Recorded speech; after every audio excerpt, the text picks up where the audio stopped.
Considéré à tort comme le père de l'antisémitisme, Alphonse de Toussenel, dans les 100 premières pages de son livre, trace un tableau assez sombre d'une république qui efface petit à petit ce que fut la France. La préface nous parle de sa vie, de l'homme qu'il était, aimant la nature, toujours accompagné de son fidèle chien.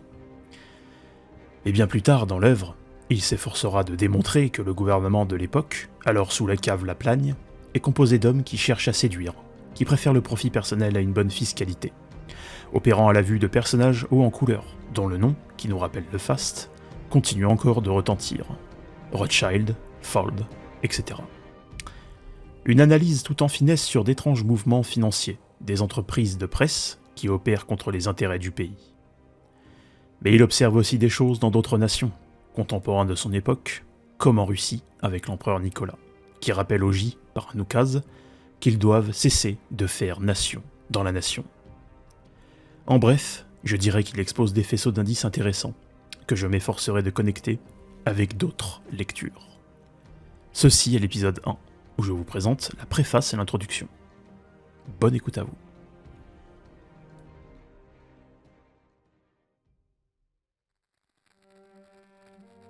Avant d'aller plus loin, je vous propose un exercice.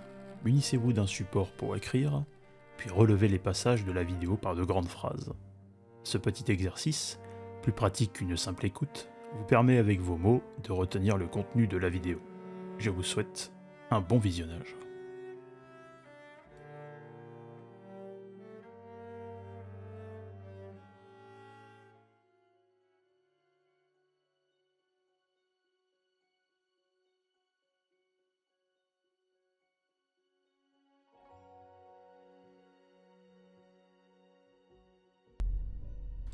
Épisode 5. Le gouvernement ulcère. Là, dans des cités dortoirs industriels, le coup de fouet du contremaître vient corriger la faute du besogneux, œuvrant 16 heures par jour. Est-ce que vous vous rendez compte ? 16 heures par jour. Dans un cas similaire, bien plus tard historiquement évidemment, la CGT, politiquement de gauche, pléonasme, avait entrepris de belles choses dans le nord de la France au temps des coups de Grisou, en faisant passer le période de travail à 8 heures. C'était un moindre mal, et peut-être le meilleur du pire du moment. Pour revenir au livre, dans cet enfer industriel, un lord, épris de la situation de ces gens, intercéda pour réduire leur peine de 2 heures. Mais le Premier ministre, Sir Robert Peel, diplomatiquement, ne lui permit pas un tel remaniement. Et il pourrait être intéressant quand même de lire à son sujet.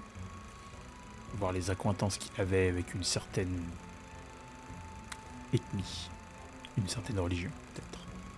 Ce serait plus juste. Pour aller plus profondément dans l'horreur, sachez qu'un cheval était mieux traité qu'un enfant travaillant dans l'industrie, propriété des lords. Mais ce n'est pas tout. Lorsqu'un groupe de travailleurs s'insurgea, le marquis de Londonderry s'en alla interdire aux vendeurs de tout type de la région de vendre aux insurgés. Il n'y a, dit l'auteur, qu'une Grande-Bretagne protestante pour produire des Hudson Lowe et des maîtres philanthropes qui interdisent de boire et le manger. Qui est Hudson Lowe ? C'est une personne qui fut gouverneur de l'île Sainte-Hélène. Et je pense que l'auteur a un petit fait pour Napoléon. Deuxième signe faible que je remarque. Voyez plus en détail ce que l'Empire britannique et la période révolutionnaire a produit avec les catastrophes que furent l'opium en Chine.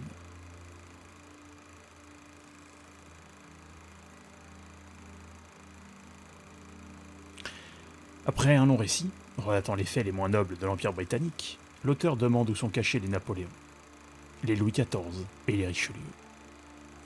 Troisième indice sur Napoléon. En parlant d'une mystification entre l'aristocratie de comptoir et l'aristocratie de naissance, en tuant la richesse de ces peuples par moult manipulations posturales, l'Angleterre, dit-il, en tuant le travail chez tous les peuples, produit des consommateurs, tributaires de son industrie.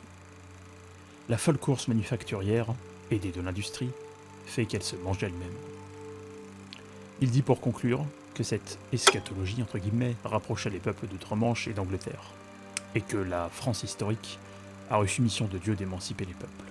Mais parle-t-il du Dieu architecte, liberté, égalité, fraternité, mon aîné sur les commodes, ou du Fils qui a le Père, c'est-à-dire voilà, le Dieu de l'Évangile. J'aurais tendance à, personnellement, à prendre la seconde option. peut-être que mon discours changera plus tard avec le temps, si j'apprends de nouvelles choses. Les parts subversives de l'Empire britannique font en sorte de ne jamais appliquer chez eux les pires théories qu'ils font subir chez les autres. Malgré le fait qu'elle ait émise de par le monde les idées les plus larges de liberté commerciale. Et à cela on peut ajouter ceci, comme à notre moulin à propos de leur libéralisme, entre guillemets. Quand les plus subversifs de l'Empire britannique prononcent les mots liberté ou concurrence, il faut entendre monopole et accaparement.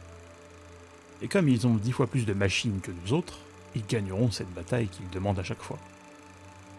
Terminant sur la conclusion du gouvernement ulcère, où nous l'avons bien vu, ce pays d'outre-Manche a tendance à s'effondrer sur lui-même. Souvenez-vous, dans d'autres chapitres, de l'ami des ignorants. Quant à l'aube de la Révolution, avec toute l'inertie de l'histoire, celui qui est sujet du roi, qui s'occupe fort bien de sa tâche quotidienne pour son royaume, prend pleine face, par le remplacement des autorités de terrain, un nouveau paradigme. Encenser les autorités de terrain par les philosophes aux idées révolutionnaires, s'acoquinant des économistes subversifs d'outre-Manche, et l'ami de l'ignorant qui lui apporte des beaux lendemains devient vite une boussole à suivre ou un tocsin à entendre. L'aristocratie dite subversive de l'Empire britannique a susurré des idées anti-monarchiques. Profitant ainsi du chaos engendré pour remplacer l'Empire français par un Empire britannique plus grand qu'autrefois.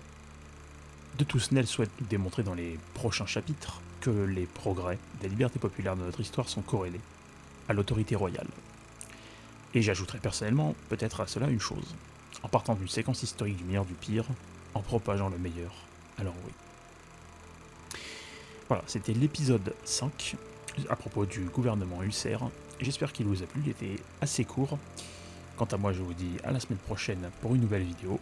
Et quant à vous, portez-vous bien et à bientôt sur Mes Lectures.